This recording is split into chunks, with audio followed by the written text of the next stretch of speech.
Suit वगैरह लेने, online खरीदारी के ऊपर भी बहुत एहतियात कीजिए। व्हाट्सएप के नंबर आते हैं, उसके ऊपर ज़्यादा बातचीत नहीं कीजिए, ये भी एक तरह से चीटिंग में आ जाता है।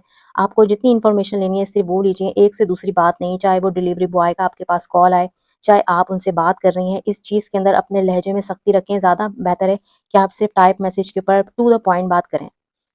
500-600 रुपए के लिए ना मार्केट के दुकानदार से और ना ही आप व्हाट्सएप पे किसी भी इंफॉर्मेशन पे दिए हुए नंबर से खुश अखलाकी से बात करने की कोशिश करें। इससे आपको खुश अखलाकी का टाइटल शायद मिल जाए, लेकिन अल्लाह के यहाँ आपको इस बात पे पकड़ हो जाएगी कि आपने बहुत खुश अखलाकी के साथ किसी गैर महरम से बात की। इस चीज़ में मेरी बहनें ज़रूर ध्यान दीजिए। यही छोटी-छोटी चीज़ें होती हैं जो आगे जाती हैं। ज़िना एकदम नहीं होता। एक चीज़ ध्यान में रख लें, उसके लिए छोटी-छोटी चीज़ों से शैतान शुरुआत करवाता है, चाहे आदमी है, चाहे औरत, जो भी सुन रहा है। पहली जगह पर ही स्टॉप करना है अपने आप को, सामने का आपने ठेका नहीं लिया, सामने से अल्लाह पूछेगा। इसी तरह अगर आप मर्द हैं, किसी ऑफ़िस में काम कर रहे हैं या कोई भी आपकी ऐसी पब्लिक डीलिंग है जहाँ पे ख़वातीन आपके पास आती हैं,